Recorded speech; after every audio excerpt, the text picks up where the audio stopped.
Hello everyone. Today through this video I will tell you how to solve the yes no not given based question in the reading test of IELTS. So let's start with the test. As I said you in my previous videos that we will do the reading with the method of RUP technique. So today we will apply the same technique here.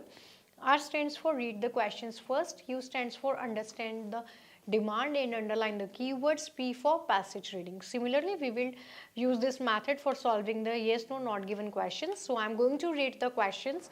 Question 1 to 7. Do the following statement agree with the information given in reading passage 1 in boxes 1 to 7 on your answer sheet? Write yes, no, not given. Yes if the statement agrees with the information, no if the statement contradicts the information, not given if there is no information on this in the passage. The first question is Prince William Hospital has been trying to reduce absenteeism among nurses from many years. जो Prince William hospital था वो कोशिश कर रहा था reduce करने को absenteeism को किनके बीच में, नर्सेज को, for many years. Nurses in the Prince William Hospital studied believe that there were benefits in taking as little sick leave as possible. जो nurses थे प्रिंस विलियम हॉस्पिटल की उनको लगता था कि उन्हें बेनिफिट होगा जितने कम वो sick leaves लेंगी. Just over half the nurses in 1986 study believe that management understood the effects that shift work had on them. Just over half of the nurses means they are talking about percentage कि half of से ज़्यादा जो nurses थी उनको ऐसा लगता था कि 1986 में एक स्टडी के दौरान उनको ऐसा बिलीव किया जाता था कि जो मैनेजमेंट है वो समझती है कि क्या इफेक्ट्स होंगे शिफ्ट वर्क के हैड ऑन देम, मतलब नर्सेज के ऊपर क्या इफेक्ट होता है शिफ्ट वर्क का, ये बात मैनेजमेंट समझती है. ऐसा बिलीव करती थी नर्सेज. कब करती थी? 1986 की स्टडी के थ्रू उन्होंने ये चीज़ बताई है. The Canadian study found that illness in the family was a greater cause of absenteeism than work to do at home. Canadian study ने ऐसा पता लगाया उसके थ्रू कि जो illness in the family है वो greater cause रहा है absenteeism का than किसके comparatively, work to do at home.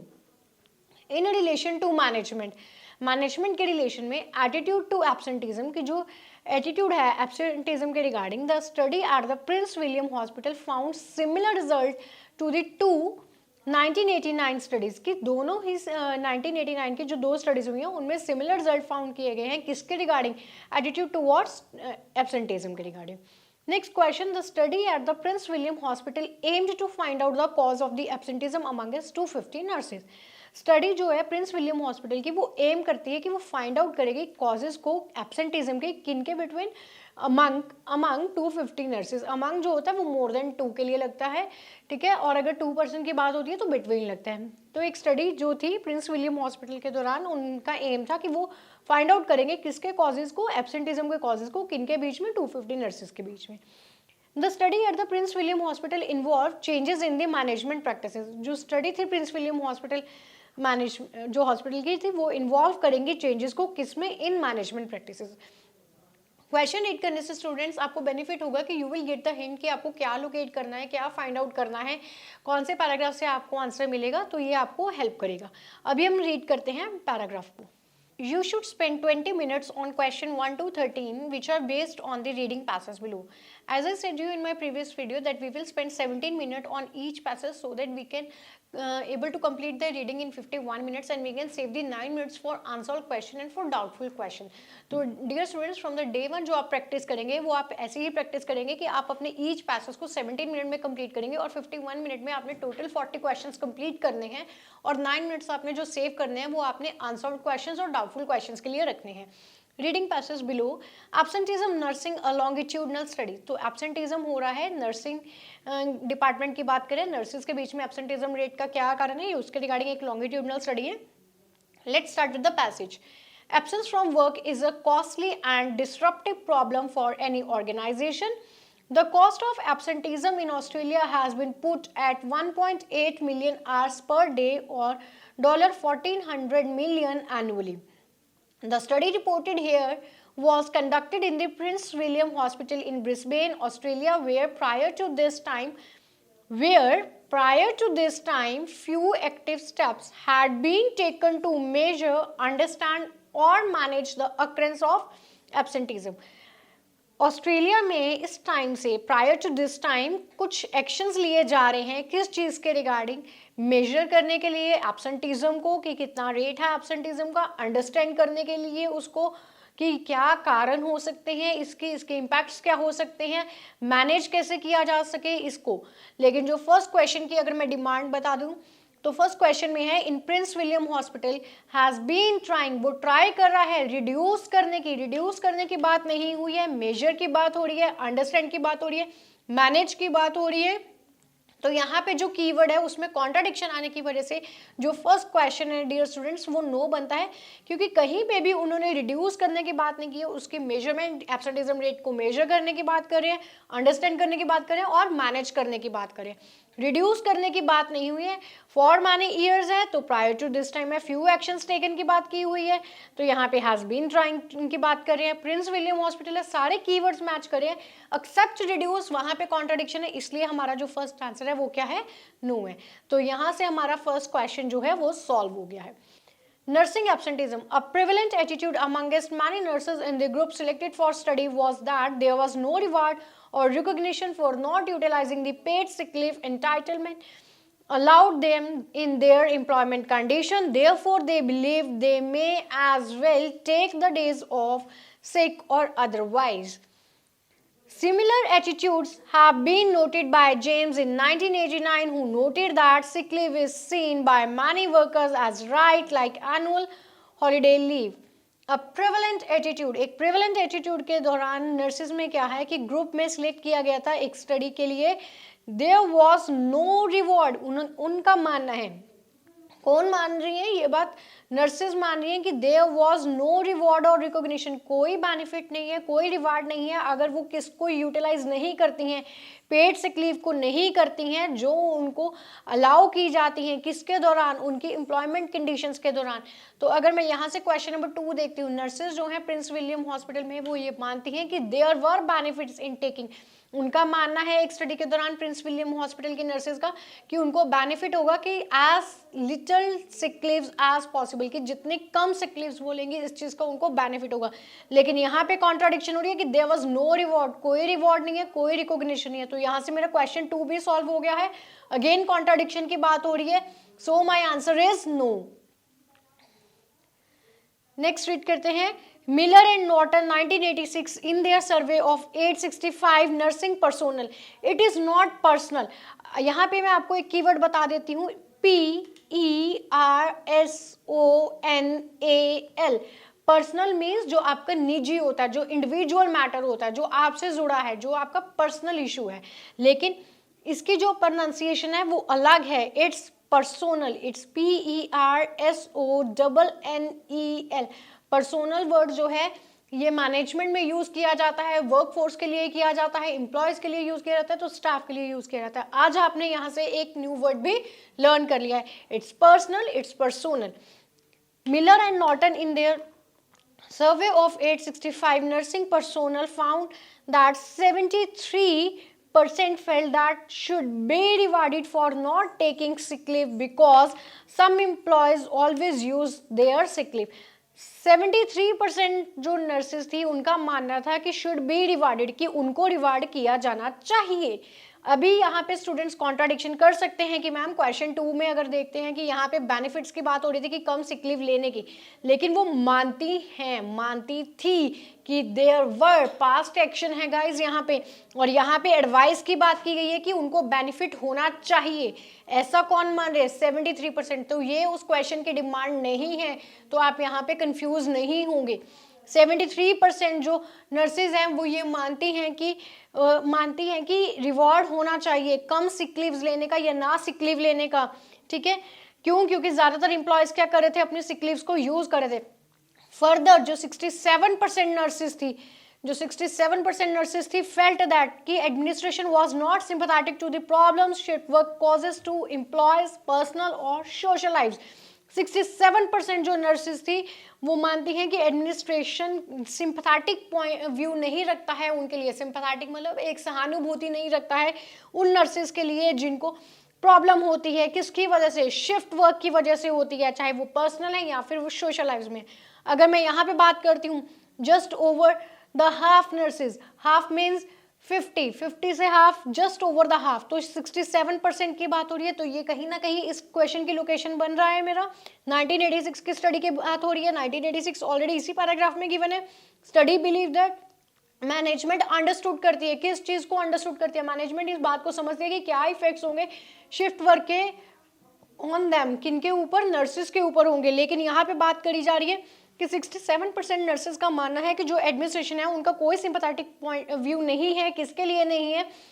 Nurses के लिए जिनको प्रॉब्लम होती है, किसकी वजह से, शिफ्ट वर्क की वजह से हो रही है। तो यहाँ पे थर्ड क्वेश्चन है, वो कह रही है कि कोई सिंपैथेटिक व्यू नहीं है। यहाँ पे वो कह रही है कि जो मैनेजमेंट है वो इस बात को अंडरस्टूड करती है। अगेन कॉन्ट्राडिक्शन है, तो यहाँ पे जो मेरा आंसर रहेगा वो क्या आएगा? नो।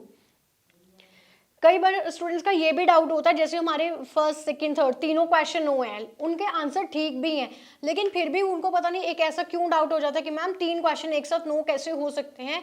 नहीं, वो इरेज करके उसको येस कर देते हैं या कुछ ऐसा कर देते हैं।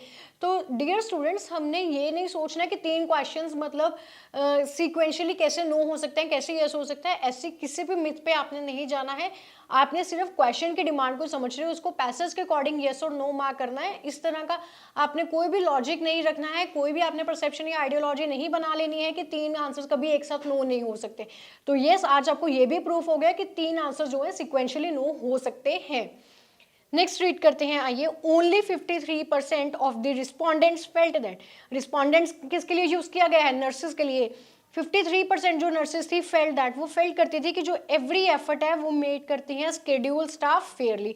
तो ये अगर हम यहाँ पे बात करते हैं over half of the nurses, over half जा रहा है, लेकिन 53 यहाँ पे डिमांड कुछ और है कि एवरी एफर्ट जो है वो स्केड्यूल के अकॉर्डिंग अपना जो स्टाफ है वो फेयरली परफॉर्म कर रहा है। तो ये इसकी डिमांड नहीं है। तो यहाँ पे भी आपने कंफ्यूजन नहीं होना है कि हाफ ऑफ की बात हो रही थी, तो ये 53 हाफ से ऊपर जा रहा है। नेक्स्ट पैराग्राफ रीड करते हैं। In another longitudinal study of nurses working in 2 Canadian hospitals, Hackett by So-Gyun 1989 examined the reasons why nurses took absence from work. तो 1989 के दौरान 2 जो कैनेडियन हॉस्पिटल थे उन्होंने भी एक लॉन्गिट्यूडनल स्टडी को कंडक्ट किया और उसमें उन्होंने रीजंस ढूंढे कि वाई जो नर्सेज हैं वो एब्सेंट होती हैं वर्क से। The most frequent reason stated for absence was minor illness to itself. Minor illness to itself मतलब अगर नर्स खुद बीमार है तो ये बहुत कम रीजन होगा कि वो लीव के लिए अप्लाई करेंगी। अदर कॉजेज, दूसरे कॉजेज क्या हैं? Decreasing order of frequency. Decreasing मतलब पहले बड़ा फिर उससे छोटा फिर उससे छोटा, रैंकिंग देने की बात कर रहे हैं। वेटेज किसकी हाई है? वर इलनेस इन फैमिली, मतलब टॉप मोस्ट प्रायोरिटी है कि नर्स छुट्टी पे इसलिए जाएगी क्योंकि उसकी फैमिली में किसी को इलनेस है। फैमिली का सोशल फंक्शन है, ये सेकेंड नंबर पे आता है। Work to do at home, तीसरा रीजन क्या है कि वो घर से काम करना चाहती है, एंड ब्रेवमेंट। तो यहाँ पे कंफ्यूजन नहीं होना है। क्वेश्चन 4 की लोकेशन मुझे यहाँ पे इजीली मिल गया है स्टूडेंट्स कि नर्सेज खुद की बीमारी की वजह से कम छुट्टी लेती हैं, लेकिन जो टॉप मोस्ट प्रायोरिटी है नर्सेज की छुट्टी लेने की वो रीजन ये है क्योंकि उनके फैमिली में इलनेस है। तो अगर क्वेश्चन 4 की बात करते हैं, the Canadian study found that, Canadian study ने फाउंड किया है कि जो इलनेस है फैमिली में was the greater cause. Yes, यहाँ पे भी बात हुई है कि डिक्रीजिंग ऑर्डर में जाएंगे, तो डिक्रीजिंग ऑर्डर मतलब first reason is illness in the family, second is the social function and third is the work from home. तो इलनेस फैमिली का जो था वो ग्रेटर कॉज था एब्सेंटिज्म का than work to do at home. Yes it is, therefore the answer is yes. Next method, in an attempt to reduce the level of absenteeism among the 250 registered and enrolled nurses in the present study, the Prince William management introduced 3 different yet potentially complementary strategies over 18 months. I read this again. In an attempt, एक attempt के दौरान to reduce the level of absenteeism, एक attempt, एक कोशिश के दौरान की गई है कि लेवल जो है एब्सेंटिज्म का उसको रिड्यूस किया जाएगा 250 नर्सेज में जो एनरोल्ड हुई हैं प्रेजेंट स्टडी के दौरान। अगर हम 6 क्वेश्चन में देखा जाए तो मतलब कोशिश करने की बात हो रही है, find out the aim of the course, ठीक है। तो रिड्यूस करने की, इन एन अटेम्प्ट, एक कोशिश की गई है रिड्यूस करने की प्रेजेंट स्टडी के दौरान किस चीज़ को, कि एब्सेंटिज्म के लेवल को अमंग इज द 250 नर्सेज जो एनरोल हुई हैं, ठीक है। तो यहाँ पे study at the Prince William find out the cause of the absent, ये स्टडी की बात हो रही है, ऑब्वियसली हो रही है, प्रेजेंट स्टडी के बारे में हो रही है, 250 नर्सेज की बात हो रही है, ऑब्वियसली हो रही है। प्रिंस विलियम हॉस्पिटल की बात हो रही है, अगेन प्रिंस विलियम हॉस्पिटल के रिगार्डिंग बात की गई है। Find out the cause of absenteeism in an attempt, एक कोशिश के दौरान रिड्यूस करने की, तो मतलब find out the cause of absenteeism, तो ये कह रहे हैं कि वो कॉज को फाइंड आउट करने की बात कर रहे हैं, लेकिन यहाँ पे वो कह रहे हैं कि वो रिड्यूस करने की बात कर रहे हैं, लेवल को रिड्यूस करना, टोटली कॉन्ट्राडिक्शन हो रहा है। तो आंसर क्या जाएगा यहाँ पे? नो, उन्होंने फाइंड आउट नहीं किया है कॉज को, उसको एब्सेंटिज्म के रीजन को रिड्यूस करने की कोशिश कर रहे हैं वो, कि लेवल ऑफ एब्सेंटिज्म है जो रिड्यूस करना है 250 नर्सेज में। एक स्टडी के दौरान वो ये अटेम्प्ट करेंगे, कहाँ पे करेंगे? 250 nurses in the Prince William hospital. यहाँ पे वो कह रहे हैं कि they will find out the cause, therefore the answer is no. तो नेक्स्ट चेक करते हैं, the study at the Prince William hospital involve changes. तो यहाँ पे वो बात कर रहे हैं कि वो इंट्रोड्यूस करेंगे 3 different yet potentially complementary strategies को इंट्रोड्यूस करने की बात कर रहे हैं, एक चेंज लाने की बात कर रहे हैं, 3 डिफरेंट स्ट्रेटेजीज की बात कर रहे हैं, ओवर 18 मंथ्स की बात कर रहे हैं। तो कुछ चेंजेस लाने की बात कर रहे हैं, कहाँ पे? मैनेजमेंट प्रैक्टिसेस की बात कर रहे हैं, क्योंकि प्रिंस विलियम मैनेजमेंट के बारे में बात हो रही है। Again the answer is yes, क्योंकि सारे कीवर्ड्स मैच हो रहे हैं। अगर मैं बात करती हूँ तो यहाँ तक मैंने रीड कर लिया है। ये क्वेश्चन की अगर मैं बात करती हूँ 1989 के दौरान की 2 जो स्टडीज हुई थी उनके सिमिलर रिजल्ट्स थे, तो इस तरह का मुझे कहीं पे भी कुछ भी इंफॉर्मेशन नहीं मिला है। Therefore I will mark this answer not given. I hope you liked this video. Thank you so much.